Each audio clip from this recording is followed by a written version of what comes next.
حضور اگر نبی اکرم صلی اللہ تعالی علیہ وسلم کو علم غیب تھا تو تہمت کے بارے میں صلاح مشورہ کیوں کیا؟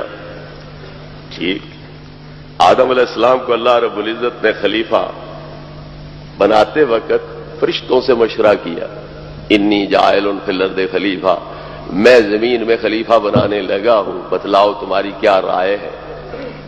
انہوں نے کہا اتجعل فیہا من یفسد فیہا ویسفک الدماء، ہمیں تو کوئی بہتری نظر کوئی نہیں آتی، اس میں قوت غضبیہ ہے، قوت شہویہ ہے، حرص ہے، وہ ساری دولتیں، مال، زمینیں اکٹھی کرنا چاہے گا، لوگ رکاوٹ بنیں گے تو قتل کر دے گا، تو لہذا فسادی فساد، خوریزی ہوگی، ہمیں تو بہتری کوئی نہیں نظر آتی۔ اللہ نے مشورہ لیا یا کوئی نہ؟ پھر اللہ کے علم غیب کا صفایا ہوا کہ کوئی نہ؟ یہ سودا وارے میں ہے تو ٹھیک ہے، پھر اللہ کے علم غیب کا بھی انکار کر دو، اگر وہاں انکار کرنا کفر ہے تو یہاں بھی انکار کرنا کفر ہے۔ کلی ہونا، جزئی ہونا، یہ بھی ایک بڑا پانی میں مدانی والی بات ہے۔ نبی پاک کا علم جزئی ہے، کلی ہے، اس میں رولا ڈالا جاتا ہے۔ ایک جزئی حقیقی ہوتی ہے، مثلا میری ذات ہے، میں جزئی حقیقی ہوں، حضور قبلہ شاہ صاحب، عزت مآب چودھری صاحب، یہ ہم ایک فرد ہے، یہ جزئی حقیقی ہے۔ ایک جزئی اضافی ہوتی ہے، جس طرح انسان ہے تو حیوان کے نیچے وہ داخل ہے، انسان کے علاوہ گھوڑے، خچر، گدے، بھیڑیں، بکریاں، بھینسیں، گائیں، یہ سارے بھی اقسام ہیں جو حیوان کے نیچے داخل ہے۔ تو یہ حیوان کے نیچے داخل ہونے کے لحاظ سے جزئی بھی ہے، ذات خود کلی بھی ہے۔ بطیر افراد 6 ارب سے زیادہ انسان روئے زمین پہ اب بس رہے ہیں، تو بذات خود کلی بھی ہے، لیکن اوپر والی جو حیوان جنس ہے اس کے لحاظ سے جزئی بھی ہے۔ تو نبی کریم علیہ السلام کا علم اللہ کے لحاظ سے جزئی بھی ہے، کائنات کے لحاظ سے کلی بھی ہے۔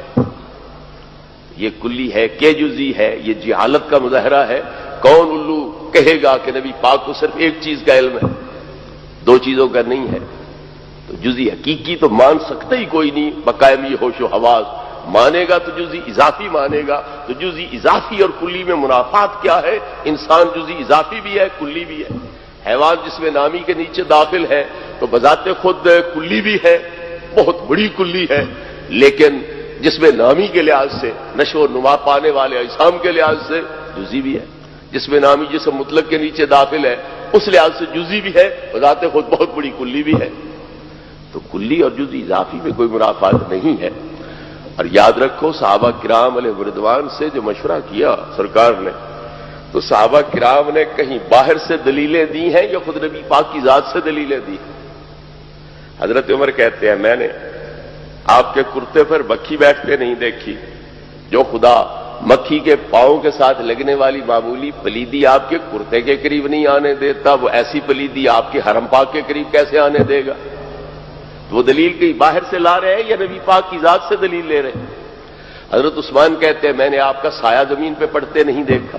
تو جو آپ کے عکس کو ان پلید اور گندی جگہوں پر پڑنے سے بچاتا ہے، کوئی اوپر پیر نہ رکھ دے، بے ادبی نہ کر دے، اس بے ادبی سے بچاتا ہے، تو جو خدا اتنا احترام آپ کا کرتا ہے کہ سایہ اٹھا دیتا ہے تاکہ گندی جگہ پہ نہ پڑے، کوئی پیر رکھ کے بے ادبی نہ کرے، تو وہ تمہاری بیوی کو ایسی پلیدیوں سے کیوں نہیں بچائے گا؟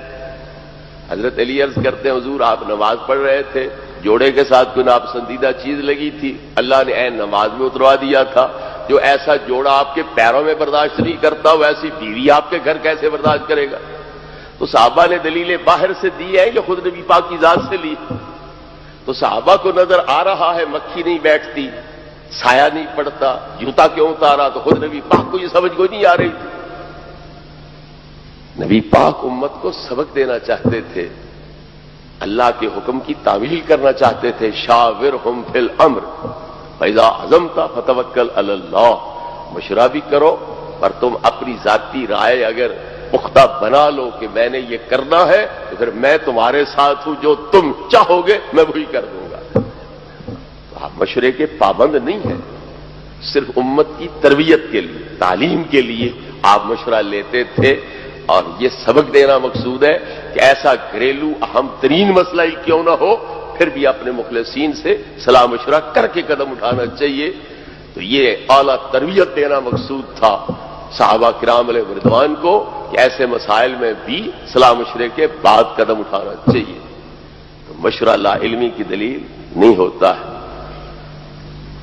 صحابہ کرام کو اللہ نے جنہیں برات بیان کرنے کا موقع نہ ملا چپ رہے, انہیں اللہ نے شرم دلایا.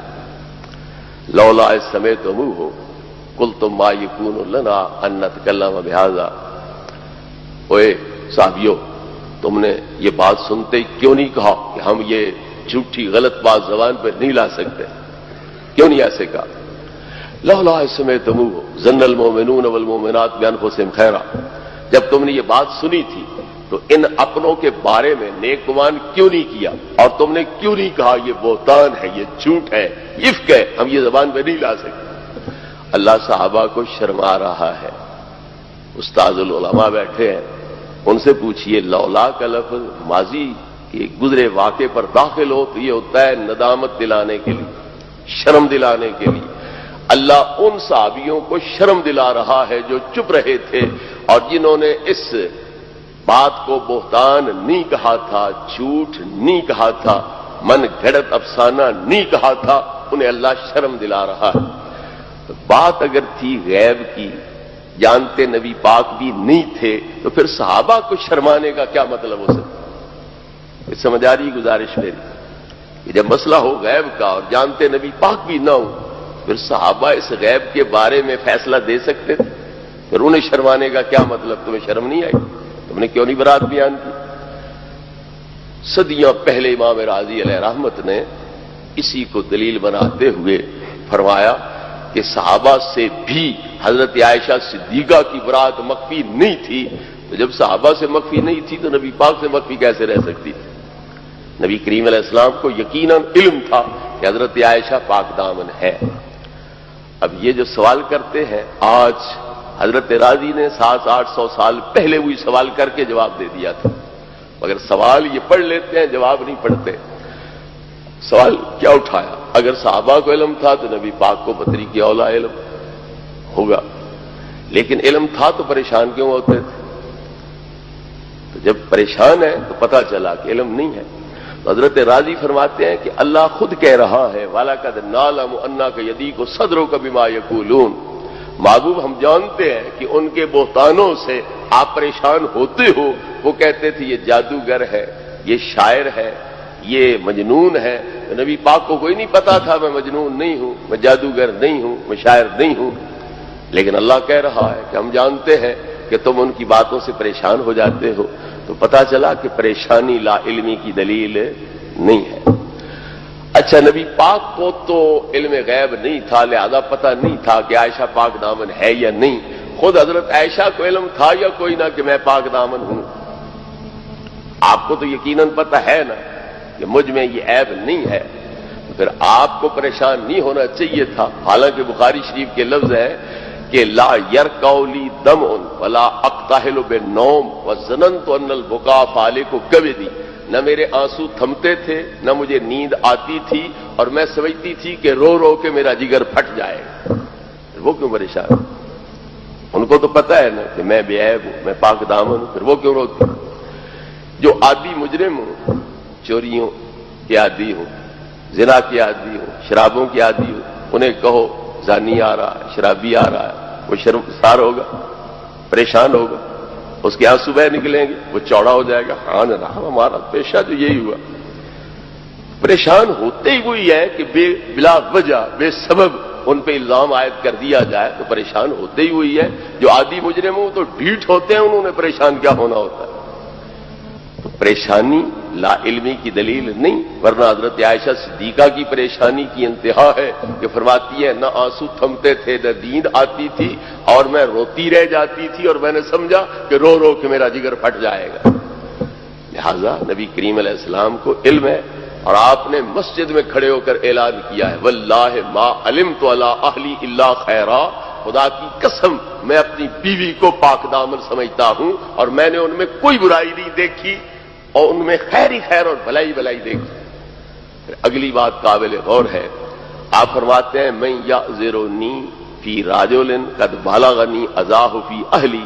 جس بندے نے یہ بہتان باندھا میں اس کے خلاف کارروائی کرنا چاہتا ہوں، تم میں سے کون ہے جو میرا ساتھ دے گا؟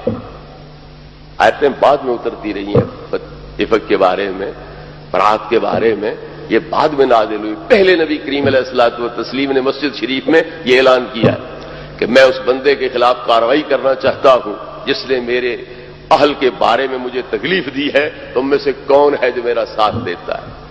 اگر یقینی علم نہیں تھا تو پھر اس بندے کے خلاف کارروائی کرنے کا پروگرام آپ کیوں بنا رہے تھے؟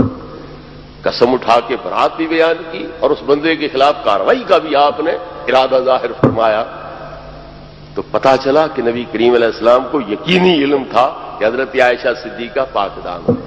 وآخر دعوانا